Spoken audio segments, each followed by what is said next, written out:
नमस्कार दोस्तों, मेरे चैनल भक्ति भाव टीवी में आपका स्वागत है।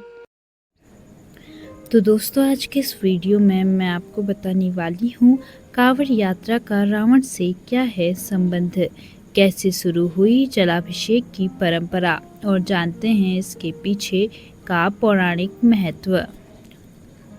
कांवड़ यात्रा का जिक्र किसी पौराणिक ग्रंथ में सीधे तौर पर नहीं मिलता है। इसका भी स्पष्ट रूप से कोई जिक्र नहीं है कि किसने पहली बार कांवड़ यात्रा शुरू की थी, लेकिन लोक व्यवहार में महाबली रावण, महाविष्णु के छठे अवतार भगवान परशुराम, अगस्त्य ऋषि, महर्षि मार्कंडेय, महारथी कर्ण और 61 नयनार संतों में से एक संत कनप्पा जैसे कई नाम शामिल हैं, जिन्होंने महादेव को प्रसन्न किया था। पवित्र सावन का महीना जारी है। जलाशयों से शिवालयों तक दिखाई दे रहे हैं जत्थे ही जत्थे। आसमान जल से भरे बादलों से ढका हुआ है। धरती पर सावन की झड़ी लगी हुई है। कभी उमस है, कभी तपिश तो कभी रिमझिम रिमझिम। फिर भी महादेव शिव को मन बसाकर उनके अभिषेक के लिए कांवड़ लेकर चले। शिव भक्तों की भक्ति की थाह पाना कठिन है। वह चले जा रहे हैं बिना रुके, बिना थके, अपनी कांवड़ को कंधों पर लटकाए अपने शिवालयों की ओर, जहां महादेव उनकी प्रतीक्षा में हैं। और सड़क के किनारों पर चल रहे इन श्रद्धालुओं के भक्त हृदय का भाव ऐसा है कि अपने शिव के ही समान वे भी उनके ही नामधारी हो जाते हैं और भोले कहलाते हैं। शिव को समर्पित और कांवड़ लेकर जल लेने जा रहे कांवड़ियों शिव स्वरूप ही हो जाते हैं। रावण संहिता में इस विषय में आया है कि जो भक्त शिव का अनवरत नाम जप करता रहता है और उनका ही ध्यान करता रहता है, वह खुद भी शिव के समान ही हो जाता है। इसीलिए शैव नागा साधुओं को आप देखें तो वह अपने आप में शिव जी की ही छाया नजर आते हैं। कांवड़ यात्री कहलाते हैं भोले। कुछ अराजक घटनाओं को छोड़ दे तो महादेव के वक्त वाकई होते भोले ही हैं। मन का विश्वास जब एक ऊंचाई पर पहुंच जाता है तो इसे सिर्फ भक्त और भगवान ही समझ सकते हैं। बीच की कड़ी के लोग इसे या तो नकार देते हैं या फिर लीला कहकर आनंद लेते हैं। कांवड़ यात्रा शिव भक्तों की ओर से अपने शिव के लिए की जा रही एक लीला ही तो है, जहां कंधे पर आस्था के दंड में सिर्फ अभिषेक के लिए गंगाजल से भरे कलश नहीं बंधे हैं, बल्कि एक ओर बंधा है समर्पण और दूसरी ओर बंधी है भक्ति। फिर क्या फर्क पड़ता है कि कांवड़ यात्रा का जिक्र किसी पुराण में मिलता है या नहीं। अगर महादेव शिव सिर्फ एक लोटा जल से विष्णुद्रोही रावण पर प्रसन्न हो सकते हैं, तो हम तो राम जी के बालक और शिव जी के दास हैं। हम पर शिव क्यों न प्रसन्न होंगे? जरूर होंगे। पौराणिक ग्रंथों में कांवड़ यात्रा का जिक्र किसी पौराणिक ग्रंथ में सीधे तौर पर नहीं मिलता है। इसका भी स्पष्ट रूप से कोई जिक्र नहीं है कि किसने पहली बार कांवड़ यात्रा शुरू की थी, लेकिन लोक व्यवहार में महाबली रावण, महाविष्णु के छठे अवतार भगवान विष्णु, अगस्त्य ऋषि, महर्षि मार्कंडेय, महारथी कर्ण और 61 नयनार संतों में से एक संत कनप्पा जैसे कई नाम शामिल हैं, जिन्होंने महादेव शिव को बड़ी सरल, सहज और आसान विधि से पूजन कर प्रसन्न किया था। रावण और भगवान परशुराम द्वारा तो शिव जी के लिए कांवड़ लाकर भी उनका जलाभिषेक करने का प्रसंग लोक कथाओं में मिलता है। हालांकि पुराणों में हर जगह इनके द्वारा की गई विधिवत पूजा का ही वर्णन मिलता है, जिसमें पंचोपचार पूजन से लेकर षोडशोपचार पूजन तक का वर्णन मिलता है। फिर भी कांवड़ द्वारा जल लाकर शिव जी के अभिषेक का वर्णन नहीं मिलता। राम कथा में मिलता है कांवड़ शब्द का जिक्र। हालांकि कांवड़ शब्द का जिक्र रामायण में मिलता है, जहां राजा दशरथ द्वारा गलती से श्रवण कुमार की हत्या हो जाती है।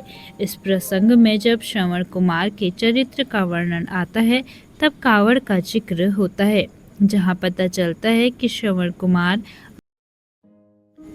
अपने अंधे माता पिता को कांवड़ में बिठाकर उन्हें तीर्थ यात्रा पर ले जाते हैं।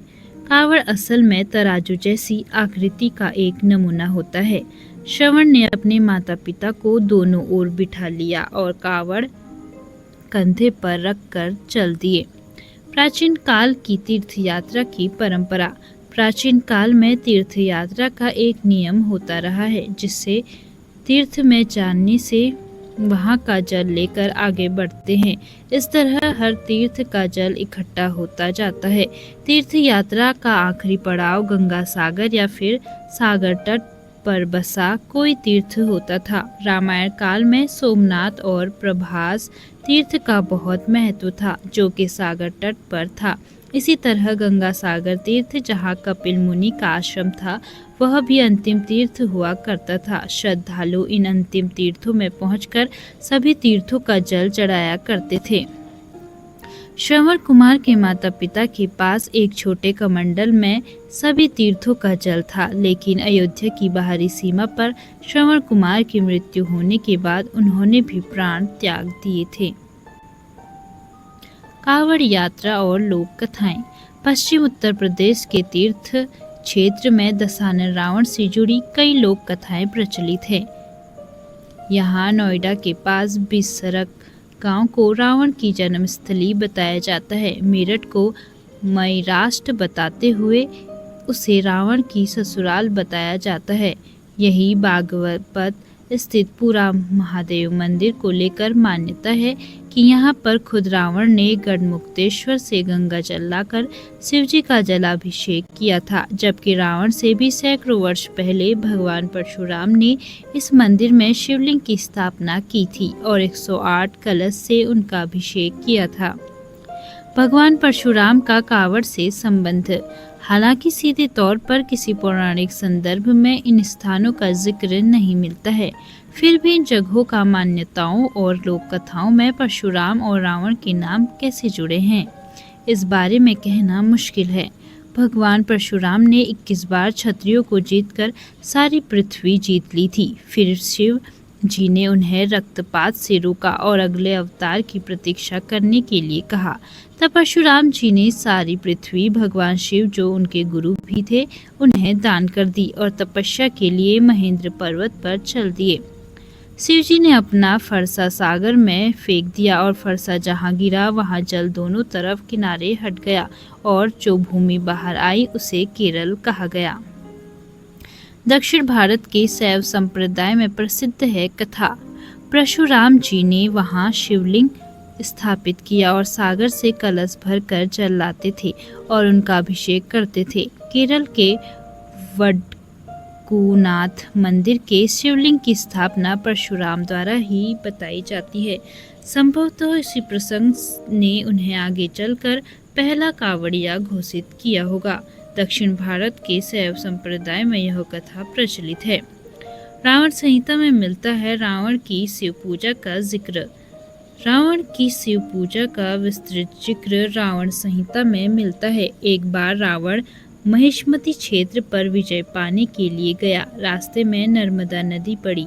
रावण ने सुंदर स्थल पर शिवलिंग स्थापित कर शिव आराधना करने की ठानी। वह नर्मदा नदी से जल लाकर शिव अभिषेक कर रहा था। इसी दौरान नर्मदा में सहस्त्रार्जुन अपनी पत्नियों के साथ जल क्रीड़ा कर रहा था। उसने अपने एक हाथ के बल से नर्मदा की धारा को रोक दिया। रावण जिस स्थान से जल भर रहा था, अचानक वहां नदी का पानी वेग से बढ़ा और फिर वह स्थल जलविहीन हो गया। तब रावण पूजा बीच में छोड़कर इसकी वजह जानने पहुंचा और इस तरह उसका सहस्त्रार्जुन से युद्ध हुआ। खैर, रावण ने भी शिवजी को कलश में जल लाकर उनका अभिषेक किया था, इसीलिए रावण की भी मान्यता कांवड़ यात्रा की किंवदंती के तौर पर सामने आती है। स्कंद पुराण में जलाभिषेक का जिक्र। स्कंद पुराण में शिव उपासना के लिए रावणोपाख्यान सर्ग में एक जिक्र आता है, जहां शिवगण नंदी और रावण की बातचीत होती है। इस स्थान पर नंदी कहते हैं कि जो प्राणी जलाशय से शिवालय तक पैदल ही गमन करता है और फिर जल ले जाकर शिवालय को धोकर साफ करता है, वह बिना किसी विधान की पूजा के शिवलोक को प्राप्त कर लेता है। यहाँ ध्यान देने वाली बात है कि स्कंद पुराण में कांवड़ यात्रा का जिक्र नहीं है, लेकिन ये जरूर लिखा है कि जलाशय से जल लेकर शिवालय तक की यात्रा संभवतः आगे चलकर यही व्याख्या कांवड़ यात्रा के संदर्भ में ली गई होगी। ग्रामीण परंपरा है कांवड़ यात्रा। हालांकि कांवड़ यात्रा विशुद्ध ग्रामीण परंपरा है और इसकी शुरुआत इधर के आधुनिक काल में ही कभी हुई हो, इसकी अधिक संभावना हो सकती है। इसके दो कारण हैं। कांवड़ यात्रा का समय सावन मास का है, जो चौमास यानी चातुर्मास के बीच में आता है। प्राचीन मान्यता और नियम तो ये रहा है कि चौमासे में यात्राएं स्थगित रहती हैं। इसका जिक्र तो रामायण में भी मिलता है कि चौमासे के दौरान देवी सीता की खोज अभियान को रोक दिया गया था। ऐसे में किसी दूर दराज की यात्रा की परंपरा प्राचीन काल से मिलती हो, ऐसा तो कम ही हो सकता है। दूसरी वजह यह है कि इस दौरान ग्रामीण किसान परिवार को खेतों की ओर से अधिक चिंता नहीं रहती है। वर्षा काल होने के कारण खेती बंद रहती है, पानी भी नहीं लगाना पड़ता है। ऐसे में यह समय गाँवों में पूजा पाठ का होता है। ये मनौती कुछ भी हो सकती है। संतान प्राप्ति, बेटी का विवाह, रोग नाश, संपत्ति और कोई भी कामना पूर्ति के लिए मानी जाने वाली सौगंध अक्सर मनौतियाँ या तो देवी माता से जुड़ी होती है या शिवजी से जुड़ी मनौतियाँ इसी तरह की सरल होती हैं, जिसमें उनका अभिषेक गंगाजल से कराने की मनौती सबसे आम है। श्रद्धालु अपनी श्रद्धा और सुविधा के अनुसार ये संख्या तय कर लेते हैं कि कितने कलश गंगाजल से वह शिवजी का जलाभिषेक करेंगे। इस तरह की मनौतियों के पीछे पौराणिक कथाएं और मान्यताएं ही है। स्कंद पुराण माहेश्वर खंड में इसका जिक्र आता है, जहां लोमस ऋषि बताते हैं कि शिवजी के मंदिर का मार्जन सफाई करने वाले उनके गणों में शामिल हो जाते हैं। उनको चंवर भेंट करने वाले अपने कुल को तार देते हैं। शिवजी को धूप अर्पित करने वाले पिता व नाना दोनों कुलों को मुक्ति मार्ग बताते हैं। दीपदान करने वाले तेजस्वी होते हैं। जो स्त्रियां चौक पूरती हैं वे शिवधाम प्राप्त करती हैं, और जो तेज आवाज वाले सुंदर मधुर घंटे चढ़ाती हैं वह कीर्तिमान स्थापित करती हैं। ये सारी मान्यताएं जो पुराणों से आई हैं, वही शिव पूजन को महत्वपूर्ण और सरल बनाती हैं। संत कनप्पा की सरल शिव भक्ति।